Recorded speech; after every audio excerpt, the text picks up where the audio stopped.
오늘은 5월의 세 번째 주일 청년주일입니다. 그리고 부활절 7번째 주일입니다. 다음 주는 성령 강림절이기도 하지요. 이런 말을 하더군요. 지금 세대는 이전 세대보다 더 복잡하고 다음 세대는 지금 세대보다 또 더 복잡한 그런 세대를 우리가 살고 있다라는 것이죠. 고대에는 별로 그러지 않았던 것 같습니다. 고대에는 사실상 우리 지금 세대나 이전 세대나 그 복잡하다는 것보다는 좀 다른 어떤 젊음의 어떤 역동성이라고 하는 것만 이렇게 우리가 생각을 하고, 또 그러다 보니까 소크라테스 시절의 비문에도 젊은이들에 대해서 노인들이 별로 좋지 않게 생각하는 그러한 글들이 쓰여졌다고 하는 말도 있는데, 세대가 변하면서 세대를 잘 따라가는 분들도 있지만 그렇지 않은 분들 같은 경우에는 많은 그 문명의 이기들이 있음에도 불구하고 오히려 그것이 좀 불편해지는 경우도 있는 것이 지금 이제 장년 세대 또는 노년 세대의 경우가 아닌가 생각을 합니다. 청년들에게도 그렇죠. 정말로 다양한 길들이 있고 다양한 이 삶의 방식들이라고 하는 것이 주어졌음에도 불구하고 오히려 그 많은 길들로 인해서 오히려 길을 찾기 힘들고 길을 잃어버리는 그러한 세대를 사는 것이 또한 지금의 청년들의 모습이 아닌가라고 하는 생각을 합니다. 그럼에도 불구하고 오늘 청년주일이라고 하는 것이 전에도 말씀을 드렸습니다마는 5.18에서 나왔습니다. 5.18에 가졌던 청년 정신이라고 하는 것. 그 정신을 우리가 기억하면서 적어도 청년이라고 하면 정의에 대해서 고민하고 불의에 대해서 항거할 수 있는 그러한 정신을 가져야 된다고 생각을 하고 우리 교단이 청년주의를 제정한 것처럼 이 복잡하고 단안한 시대에 정말로 길을 잃어버리기 쉬운 시대를 살아가지만 그럼에도 불구하고 우리가 가져야 될 가장 근본적인 것은 길이요 진리요 생명이신 예수 그리스도를 우리가 알고 그 예수 그리스도 안에서 살아가는 것이 청년에게도 가장 중요한 일들이라고 분명히 믿습니다. 그래서 부활절 이후에 지금까지 7번째 계속 부활 이후의 말씀에 대해서 우리가 성경의 말씀을 통해서 말씀을 듣습니다. 처음의 말씀은 그 구레네 시몬이 예수님의 십자가를 대신 지고 주님이 십자가에 달려 죽으시고 그리고 마침내 백부장의 입에서 저 사람은 정말 하나님의 아들이었다 라고 하는 고백이 나오는 그런 말씀으로 시작을 해서 새벽에 예수님의 무덤을 찾고 빈 무덤 속에서 부활하신 예수 그리스도의 소식을 들었던 여인들의 이야기. 그 다음에 12제자가 또한 주님의 말씀을 들었던 그러한 이야기. 엠마오 도상으로 갔던 제자들이 2제자가 예수님을 만난 이야기. 도마가 나는 도대체 못 믿겠다라고 그렇게 이야기를 했다가 우리 주님께서 오셔서 옆구리에 손 넣어보고 이 손에도 한번 네 손가락을 넣어봐라 했던 그러한 말씀. 그리고 다시 요한복음으로 돌아와서 우리 주님께서 나사로를 살리시면서 나는 부활이요 생명이다라고 말씀하셨던 그 주님의 말씀. 그리고 마침내 디베라에서 시리에 빠져있던 그러한 시몬 베드로에게 다시 한번 소명을 주셨던 그러한 말씀으로 우리가 말씀을 이어왔습니다. 그리고 오늘은 마태복음에서 대단원의 막을 내리고 있는 우리가 잘 알고 있는 지상명령이라고 하는 말씀을 통해서 이제 부활절 7번째 주일의 말씀을 우리가 정리를 하고자 합니다. 16절에 11제자가 갈릴리에 가서 예수께서 지시하신 산에 이르러 라고 말씀하고 있는 이 지상명령이라고 하는 우리 주님의 11제자에게 주신 명령은 마태복음의 마지막 부분입니다. 그런데 실상 마태복음을 자세히 들여다보게 되면 마태복음 처음 1장부터 바로 이 순간을 위해서 기록되어 준 말씀이라고 해도 결코 과언이 아닙니다. 아브라함과 다윗의 자손 예수 그리스도의 세계라라고 하시면서 예수님을 굳이 아브라함과 다윗의 자손으로 말씀하셨던 것은 그분이 왕이라는 것입니다. 약속의 왕이라는 것이에요. 그리고 동방에서 온 박사들이 예수님을 찾아와서 경배를 하면서 황금과 유향과 모략을 드렸던 것도 우리 주님을 왕으로 경배하는 것이에요.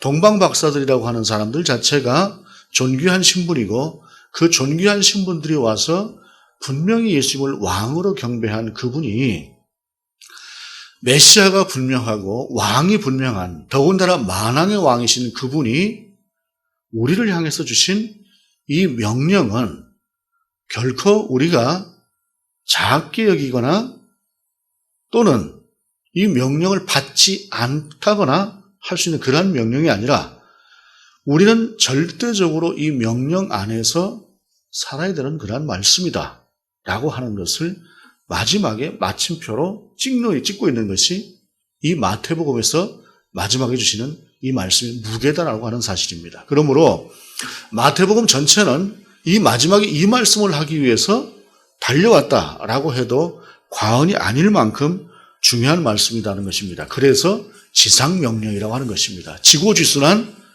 결코 거역할 수 없는 그러한 명령이다라고 하는 의미에서 오늘 본문은 지상명령이라고 하는 것이에요.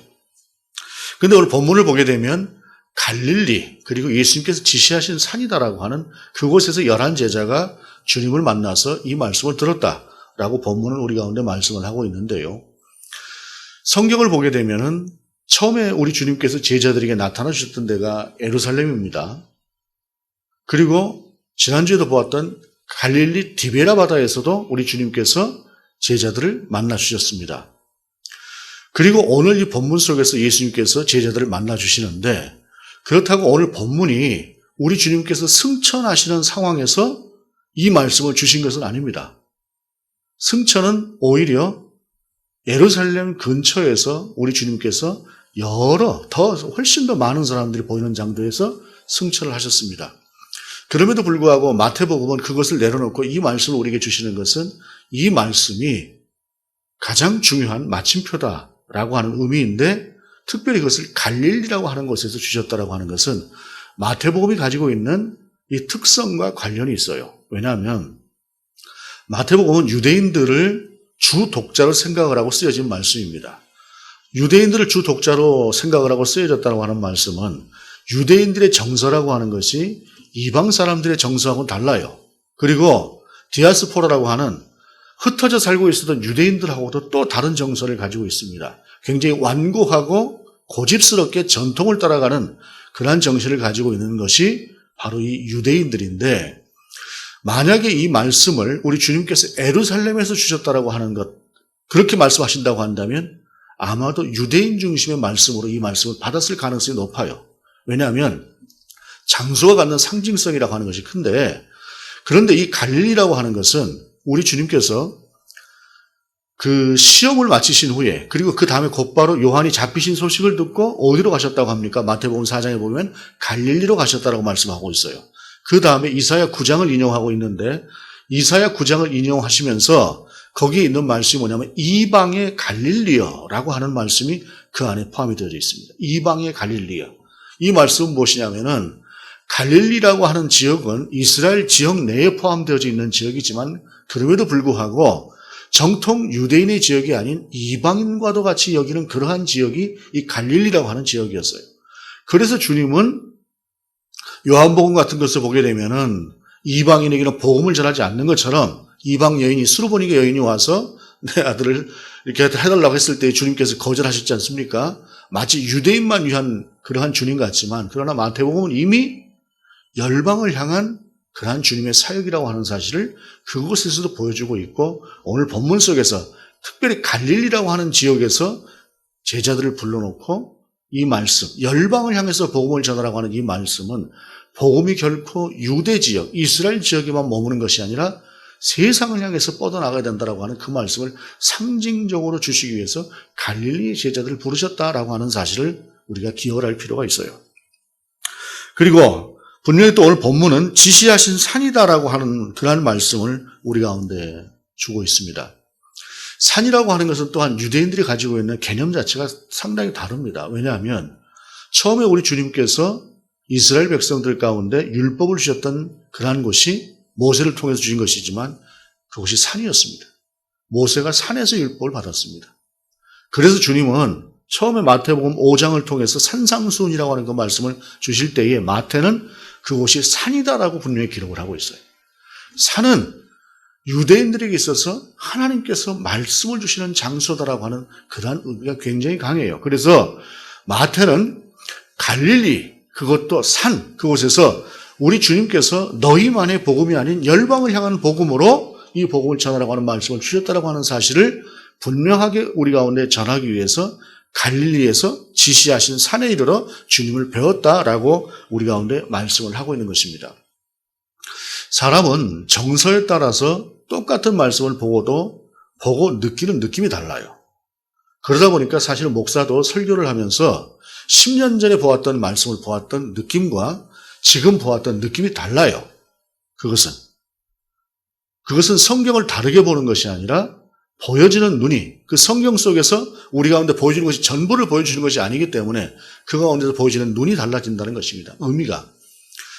제가 이렇게 사람들을 보게 되면은 이제 어느 정도 나이가 들고 한 분들이 좀 여유가 생기면 집에 좀 자금적으로 여유가 생기면 소위 그 세컨하우스라고 하는 것을 만들고 싶다라고 하는 생각을 하시는 분들이 많아요. 아니면 아예 전원으로 가신다거나. 그런데 그 전원이나 세컨하우스를 선택할 때 사람들이 이 선택을 하는 기준들을 보게 되면 대체로 유년 시절에 어디서 자랐는가 하고 상당히 관련이 있습니다.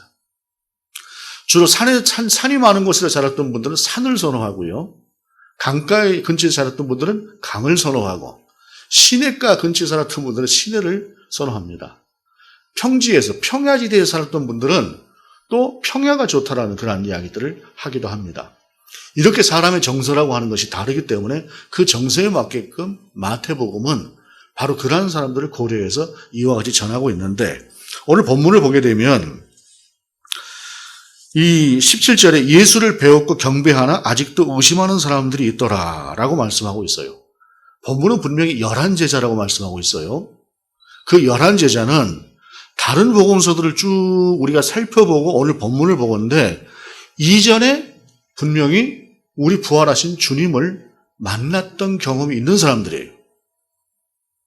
그런데 이 사람들이 아직도 부활하신 주님을 의심하는 자들이 있었다라고 본문이 전하고 있습니다.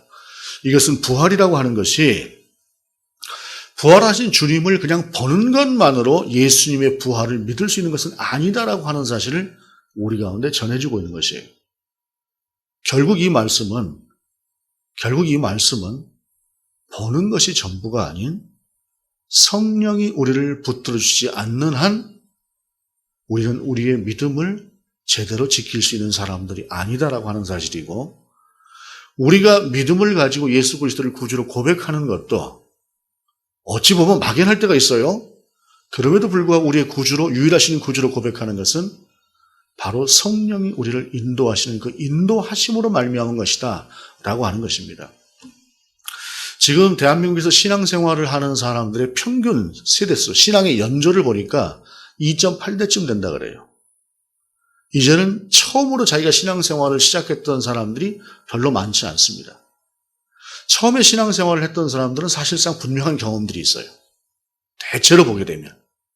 어떤 자기 확신이라고 하는 것을 가질 만한 주님의 역사가 있는데 그렇지가 않은 상태에서 이 복음을 받아들이고 모태신앙이라고 하는 것으로 아들 세대, 손자 세대로 이어지는 사람들의 경우는 사실상 그러한 것들이 없음에도 불구하고 신앙생활을 계속하고 있어요. 물론 가장 중요한 것은 부모의 신앙을 보면서 따라가고 있는 것이지만 그러나 신앙의 형태에 따라서 그 신앙을 붙들고 있는 것은 결국에는 성령이라는 것입니다. 왜냐하면 그 지금의 젊은 세대, 중고등학교 세대나 청년 세대를 놓고 물어봤어요.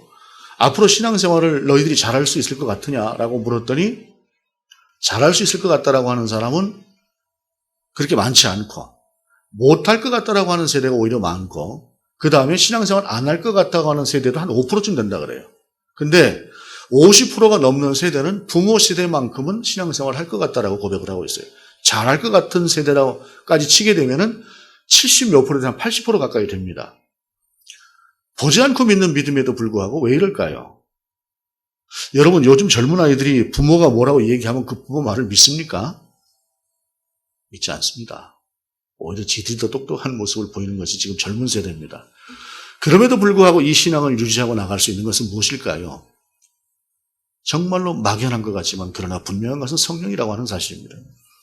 이 11제자가 아직도 의심하는 모습을 보이고 있습니다. 그런데 그들이 언제 변합니까? 오순절 성령 강림이 임하고 난 후에 변합니다. 우리의 신앙도 이러한 과정을 거쳐가는 것과 같다라고 볼 수가 있습니다.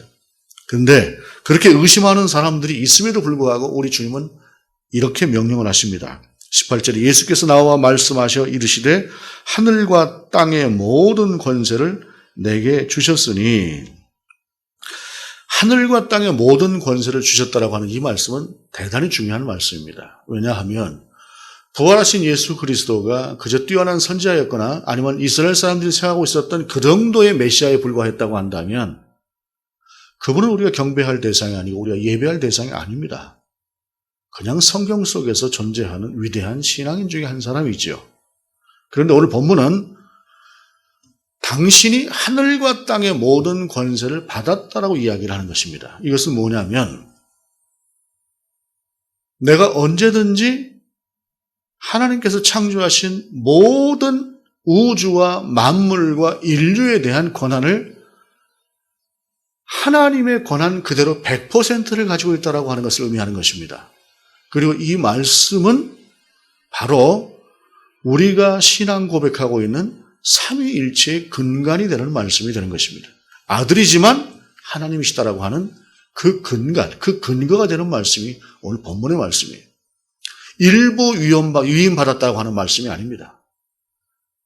그저 하나님만큼, 하나님 계시면은 그 하나님께서 이만큼 받아가지고 내가 어느 정도의 통치권을 가지고 너희들을 통치한다라고 하는 그런 개념이 아니라 전부를 우리 주님이 받으셨다라고 하는 이 말씀은 당신이 곧 하나님이시다라고 하는 것을 말씀하시는 완곡한 표현이기도 하다라고 하는 말씀입니다.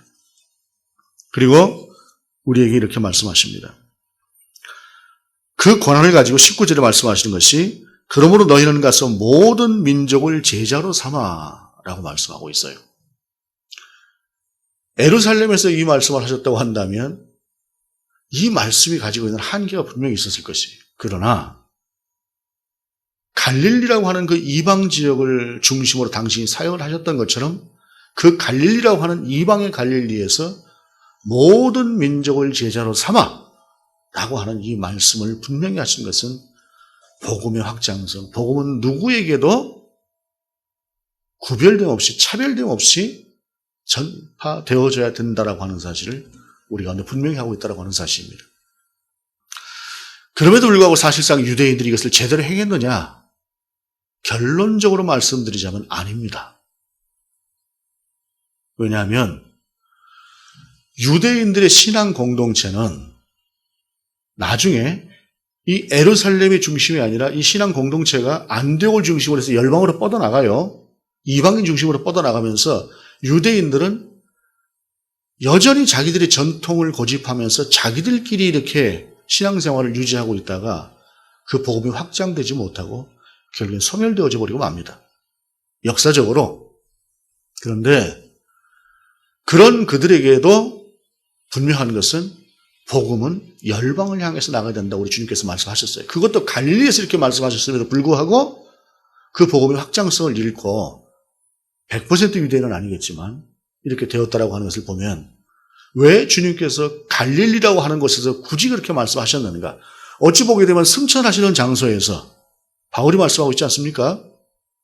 12제자와 500여 성도가 함께 보는 자리에서 우리 주님께서 부활 승천하셨는데 너희는 끝까지 가서 복음을 전하라 라고 말씀하셨다고 한다면 그 말씀이 오히려 더 컸을 것 같아요. 물론 우리 주님은 복음에 대해서 성령이 임하시면 너희가 권능을 받고 예루살렘과 유대와 사마리아와 땅끝까지 이르러 내 증인이 될 것이다라고 말씀하셨음에도 불구하고 오늘 11제자에게 특별히 갈릴리에서 이렇게 말씀하셨던 것은 바로 이러한 유대인의 상태를 주님께서 염려하시면서 그들을 의식하시면서 그들을 배려하시면서 주셨던 그러한 말씀이다라고 하는 사실입니다.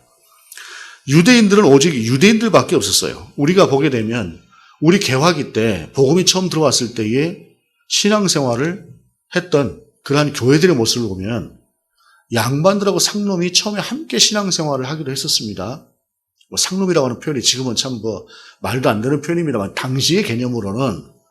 그런데 많은 사람들이 양반과 상놈을 구분하지 않고 예수 그리스도의 그 복음의 은혜 안에서 신앙생활을 하려고 했음에도 불구하고 양반들이 그것을 용납하지 못했습니다.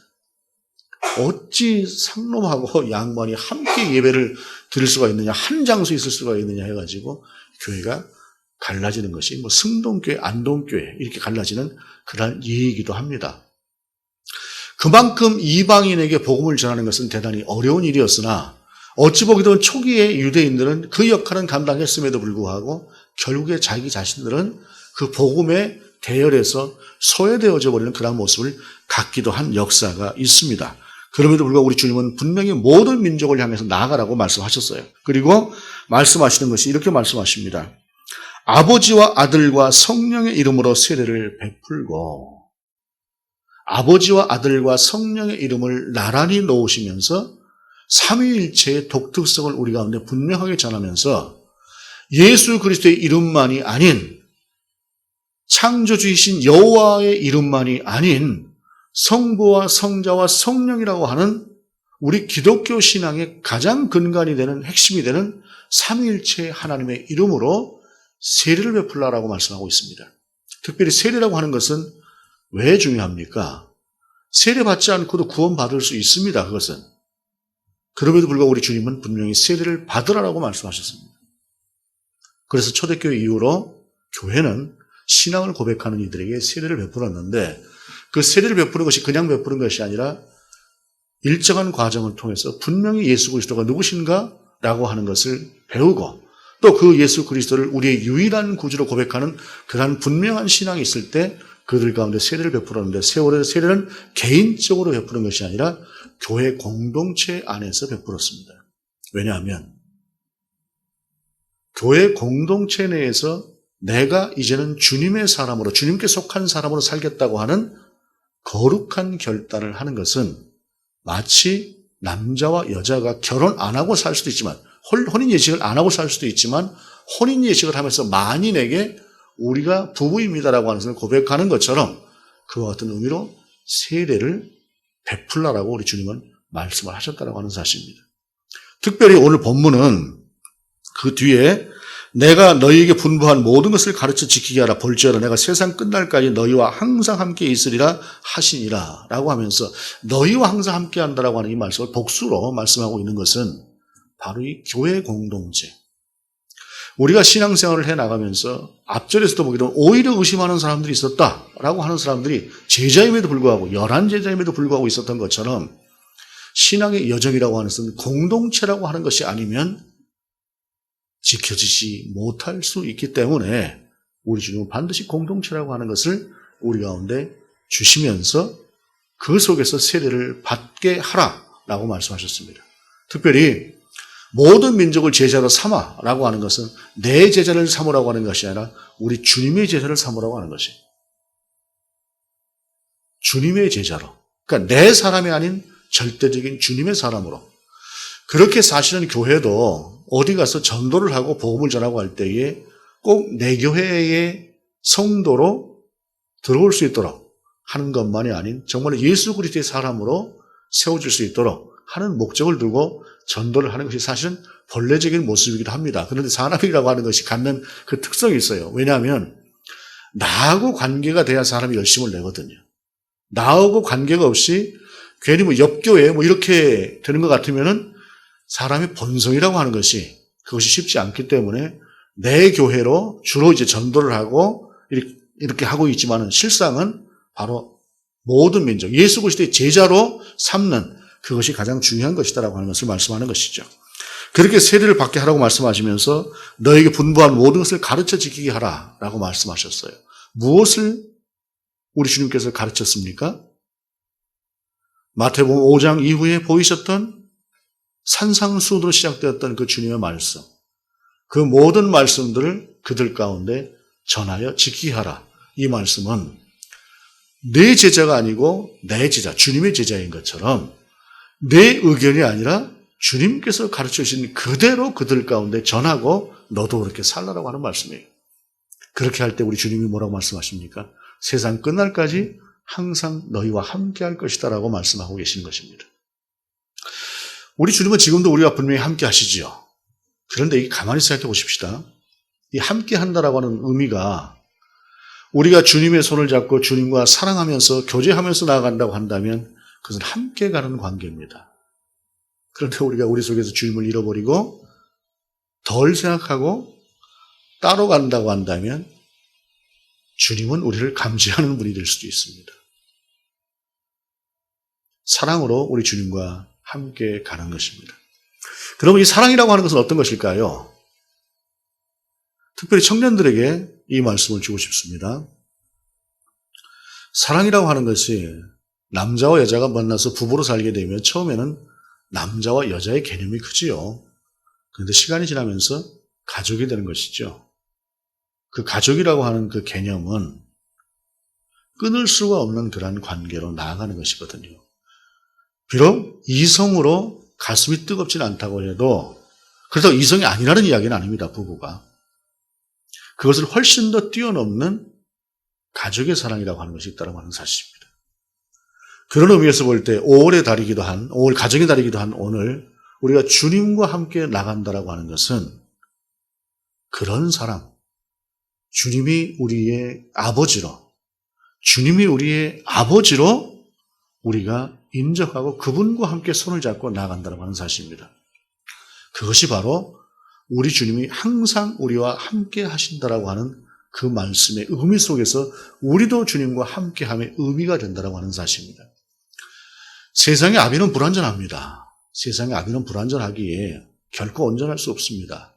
그러나 우리 아버지 되시는 하나님은 온전하신 하나님이시기에 그분의 손을 잡고 우리가 갈 때에 항상 우리와 함께 하시는 그분과 함께 갈 때에 그분은 굳이 우리 가운데 하나님의 나라만을 위해서 오직 나만을 위해서 하나님만을 위해서 너희가 살아라 그렇게 말씀하시는 아버지는 결코 아니라고 하는 사실입니다. 우리의 상황과 우리의 현실과 지금 내가 안고 있는 문제와 지금 내게 필요한 그 모든 것들도 우리 아버지는 분명히 아신다라고 하는 사실이에요. 비록 신약 성경에서 그런 것들에 대해서 가볍게 여기고 크게 다루고 있지 않으나 그것은 부활하신 주님과 함께 가야 될 저 하나님의 나라라고 하는 가치가 너무도 크게 그런 것이지 지금 내가 있는 현실, 내게 소요되고 내가 필요한 그러한 것들을 우리 주님께서 무시하신다는 얘기는 결코 아니라는 것입니다. 항상 우리와 함께 하신다라고 하는 그 말씀은 지금 나의 모습 있는 그대로 그리고 이 연약한 나를 이끌고 정말로 하나님께서 세우신 가장 귀하고 아름다운 그 하나님의 완성되어진 나라를 어찌해서라도 우리를 끌고 가시기 위한 그러한 선하신 인도하심으로 저와 여러분을 인도하고 계신다고 하는 사실입니다. 특별히 청년 여러분을 평생을 통해서 그렇게 인도하실 것입니다. 그래서 지금 하나님께서 나와 함께 하시는가? 의심할 여지가 없죠. 나는 하나님과 함께하고 있는가? 의심할 여지가 없습니다. 그러면 거리가 얼마인가? 그 거리를 좁히면서 하나님과 함께 동행하며 살아갈 수 있기를 원합니다. 또한 우리 모두 역시 새벽의 길 같은 청년의 모습으로 우리의 신앙이 다시 한번 주님께로 회복되어지며 그 주님과 함께 세상 끝날까지 항상 나와 함께 하시겠다고 하신 그 말씀과 함께 우리가 살아낼 수 있는 우리가 될 수 있기를 원합니다. 기도하시겠습니다. 주님, 지금도 우리와 함께 하시고 영원히 우리와 함께 하시며 우리를 가장 선하신 인도하심으로 인도하실 그 주님을 온전히 함께 따라가는 우리가 될 수 있도록 인도하여 주옵소서. 주님 따로 가는 것처럼 가는 것이 아니라 함께 주님의 손을 잡고 사랑하며 갈 수 있도록 우리의 믿음을 성숙시켜 주옵소서. 주 예수 그리스도의 이름으로 기도드립니다. 아멘.